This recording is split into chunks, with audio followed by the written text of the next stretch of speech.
మహిళల under 19 T20 ప్రపంచ కప్లో విజయం సాధించిన టీమిండియా భారత్ చేరుకుంది. మలేషియా నుండి నేరుగా బెంగళూరు వచ్చింది టీమిండియా. అక్కడి నుండి తెలుగు ప్లేయర్లు గొంగడి త్రిష, గ్రీతి కేసరి శంషాబాద్ చేరుకున్నారు. ఎయిర్పోర్ట్లో హెచ్సిఏ అధ్యక్షుడు జగన్మోహన్ రావు ఘనంగా స్వాగతం పలికారు.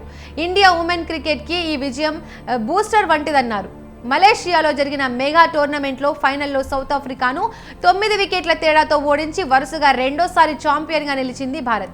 ఈ విజయంలో తెలంగాణ బిడ్డ గొంగడి త్రిష కీలక పాత్ర పోషించింది.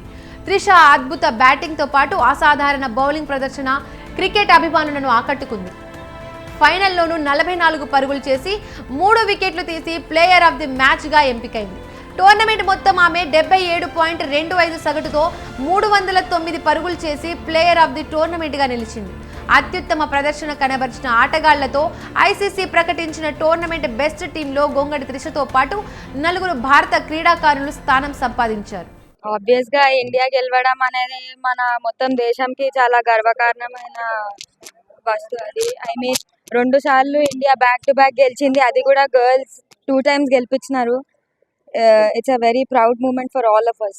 ఫస్ట్ 2 మ్యాచెస్ కొంచెం లో అనిపించింది, కానీ దాని తర్వాత సపోర్ట్ స్టాఫ్ అందరు చాలా మంచిగా మాకు అర్థం చేపించి టీం అందరూ ఒకలాగా అనిపించింది. లైక్ ఎవరున్నారు ఎవరు లేనని కాదు, మొత్తం 15 ప్లేయర్స్ ఆడుతున్న feeling. Definitely Trisha, I hope she will reach heights in her career. తను ఏదైతే ఏం చేస్తుందో I'm very sure she will reach and I'm very proud of her.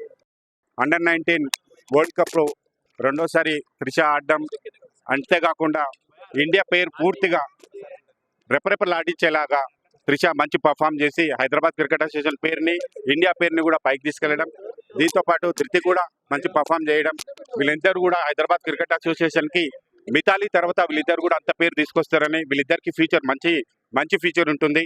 అంతేకాకుండా వీళ్ళిద్దరు కూడా నెక్స్ట్ టోర్నమెంట్లో ఇండియా పిక్ అవుతారని కోరుకుంటున్నాం. వీళ్ళందరికీ మా అపెక్స్ టీంతో మాట్లాడి వీళ్ళకి నగదు బహుమతి కూడా ఇప్పించడానికి ప్రయత్నం చేస్తాం. We have an emerging Asia Cup coming up in the month of May. We're looking forward for that, and then followed by the Senior World Cup. So a lot of things coming up, at least in the next 6 months for India. We're waiting for the mega auction to happen next year, and with this kind of performance is definitely going to push those franchisees to look into Trisha and a lot of cricketers who have done well in the Under 19 World Cup.